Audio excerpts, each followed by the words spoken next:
The Urstaat and mechanisms of prevention anticipation. How does the state before state exist and is prevented? The Urstaat, as shown by its German prefix Ur, which means origin or genesis, refers to the state of origin or the first state, but it actually means the state before taking its form of state, all the states existing before the form of state. It is the state before state.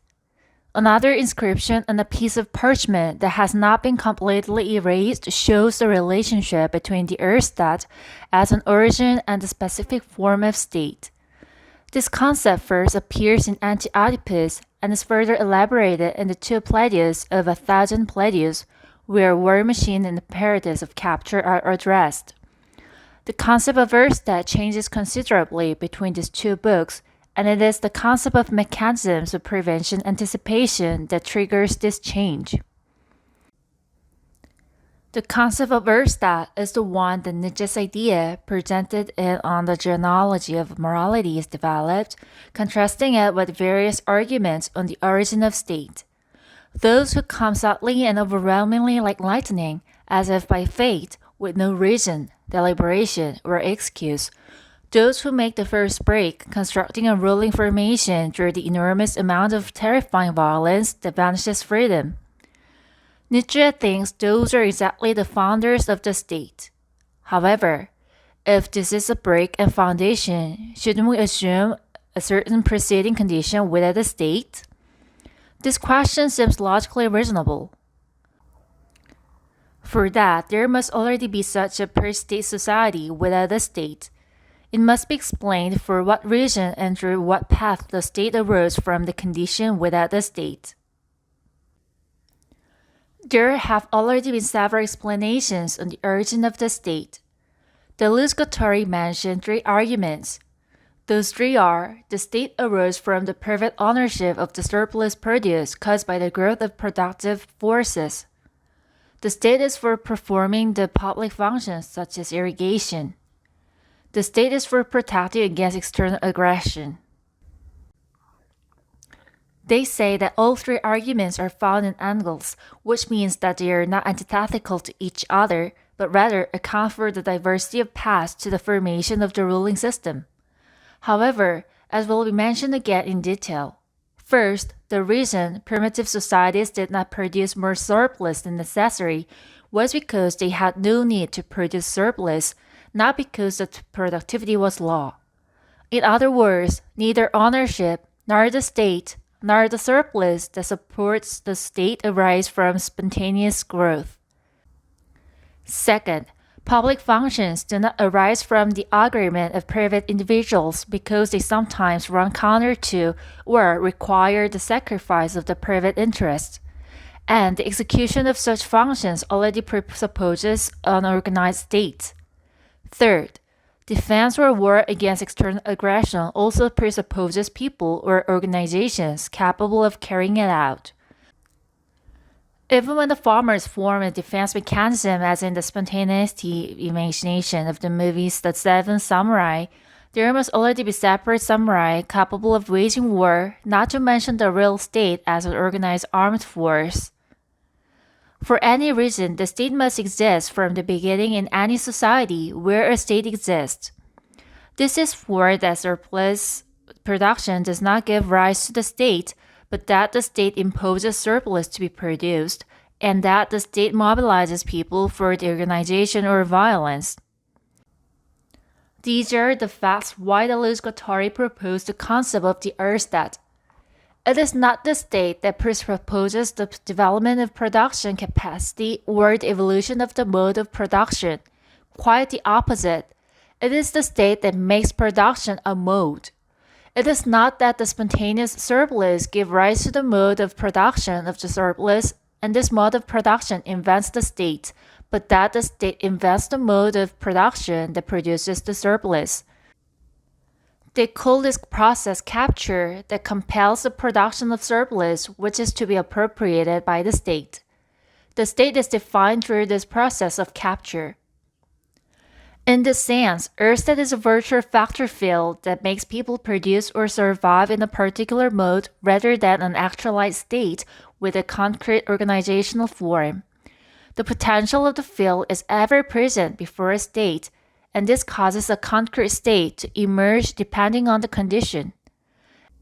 In Anti-Oedipus, the Urstaat in this sense is referred to as the origin as an abstraction, as distinct from the concrete beginning of the state form.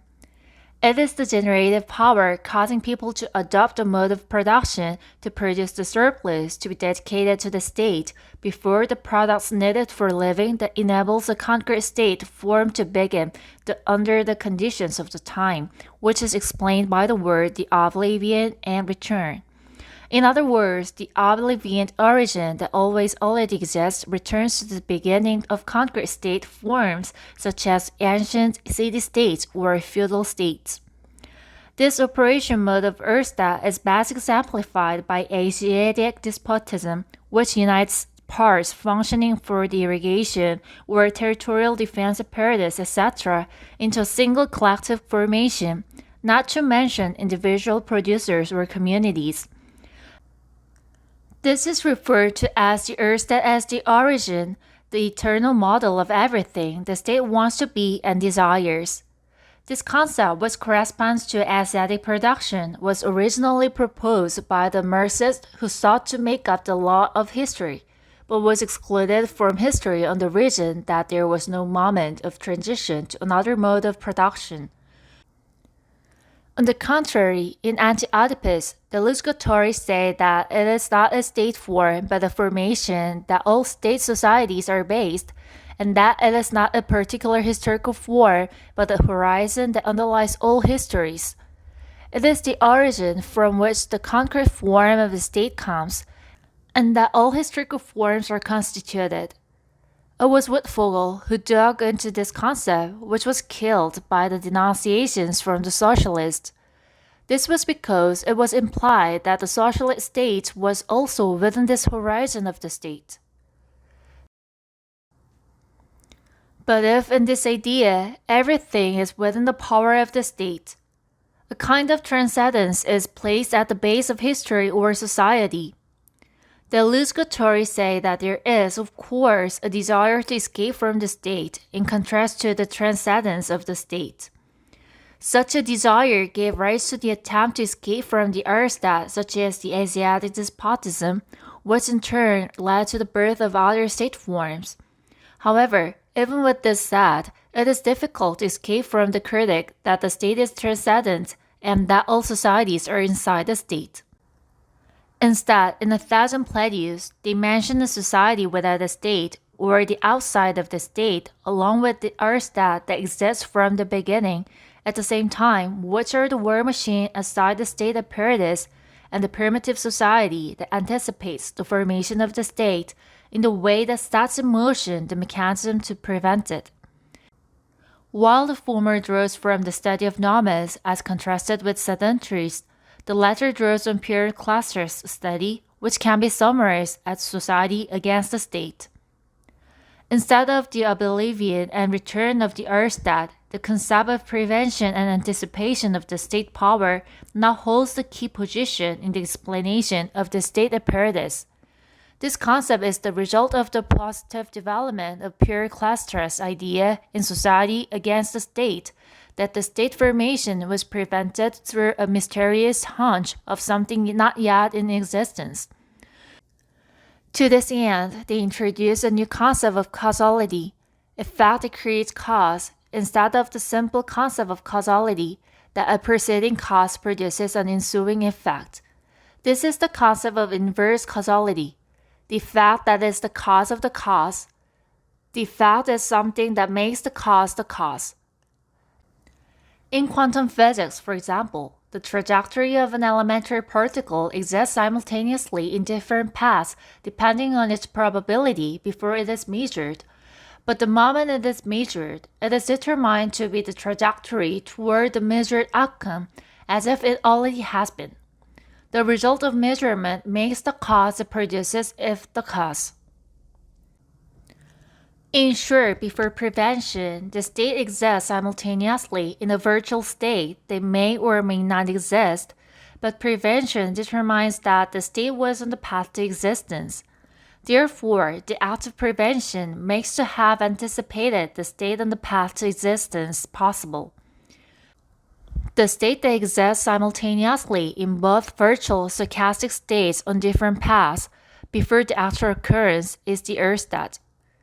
It is the virtual state that exists in a state that can be said both to exist and not to exist, that cannot be determinately said to exist even when it can be said to exist. The state that always already exists as a virtual cause for the making of a state, prior to the existence of the actual state as a result, is the Urstaat. Anticipation is not a mystical ability, but a keen sense that is retrospectively confirmed by the prevention of what exists virtually from becoming actual. It is for this reason that Deleuze Guattari wrote prevention anticipation rather than anticipation prevention. Correspondingly, we can say that on the pairing of state Urstaat, the pairing of the state that is prevented and the Urstaat that is stands in the way of anticipation. This process of preventing and anticipating the occurrence of a state by the way of repelling the point of convergence of a state-making forces before they cross the threshold is the mechanism of prevention anticipation. Class stress sees that primitive warfare belongs to this mechanism. He says that primitive warfare prevents the unity toward the state through separation and dispersion caused by the conflicts between groups. In this case, the warfare is not the warfare between the states as commonly represented by this word, that is, the one that aims at conquest, subjugation, and unification, but the method of preventing the groups from unifying into one by keeping up the dispersion and segmentarity of the groups. Deleuze Guattari further expand this concept of warfare against warfare of the state. They find that, for example, in the case of gangs of street children in Bogota or oppressed high society groups, it is the case of creating pacts or bands against unification into a single group and threatening to break away with colleagues when the unification of groups seems to become excessive. Thus, what corresponds to this kind of warfare is not strict discipline and uniformity, but caprice and indiscipline. Things like military training or army come after the state apparatus appropriates the war machine.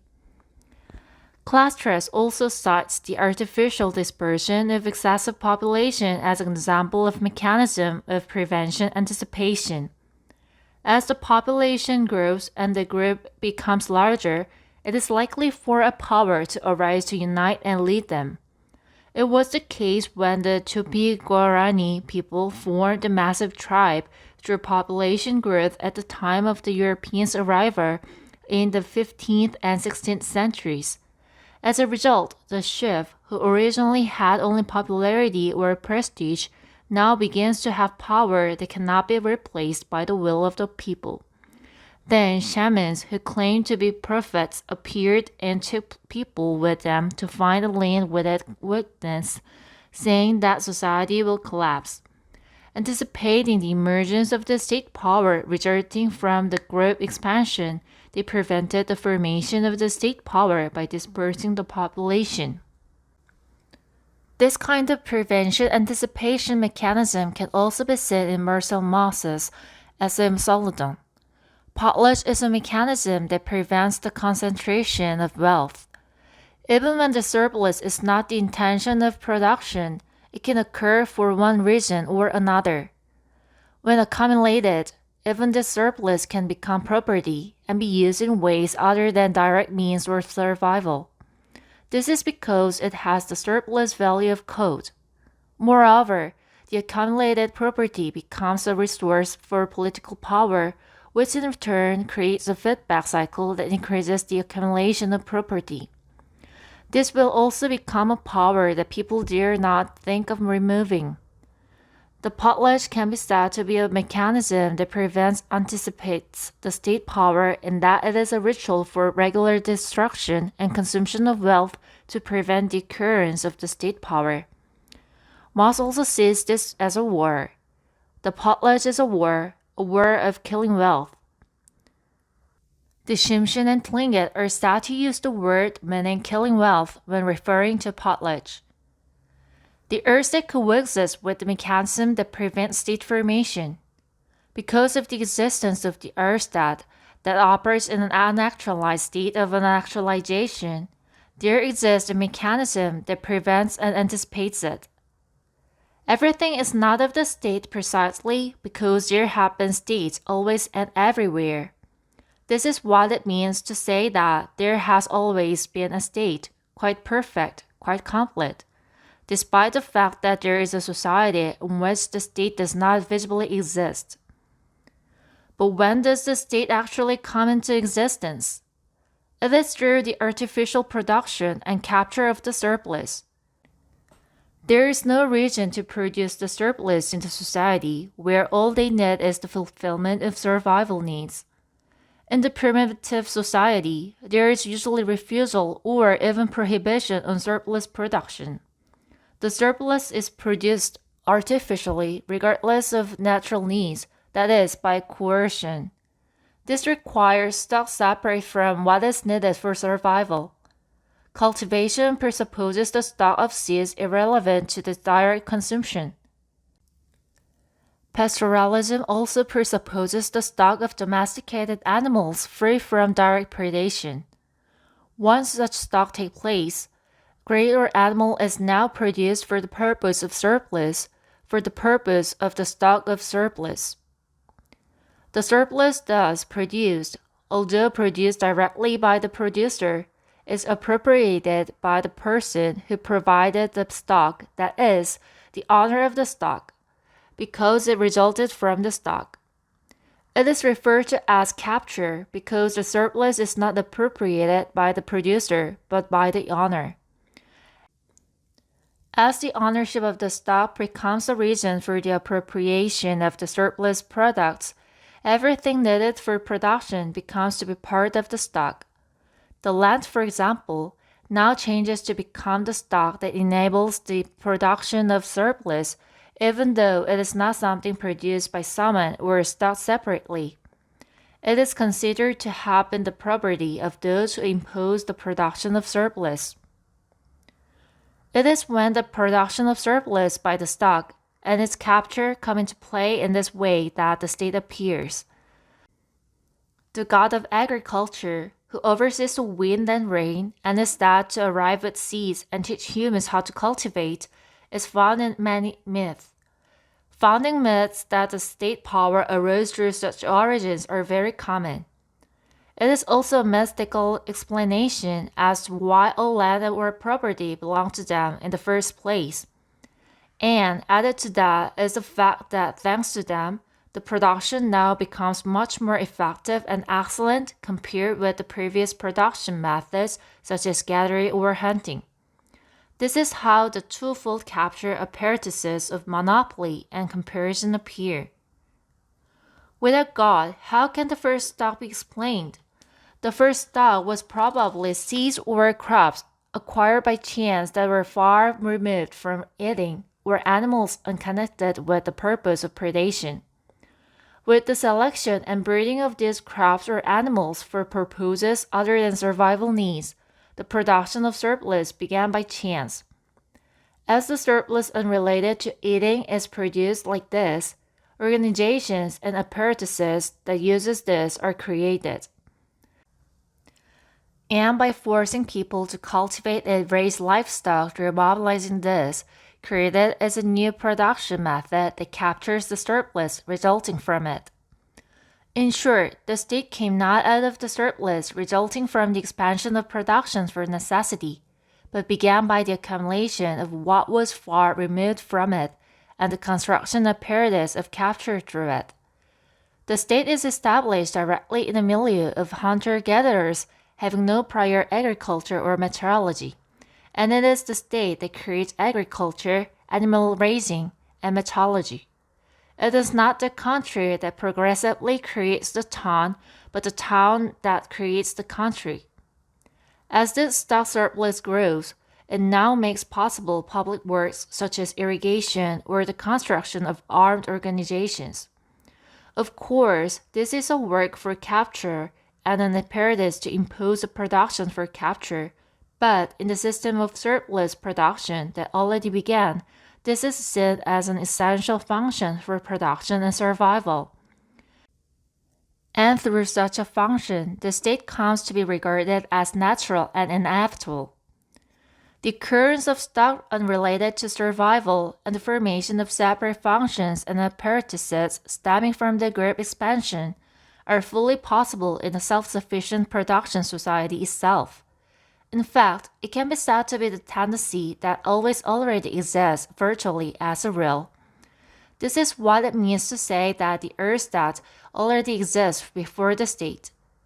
It can therefore be fully anticipated without any magical power.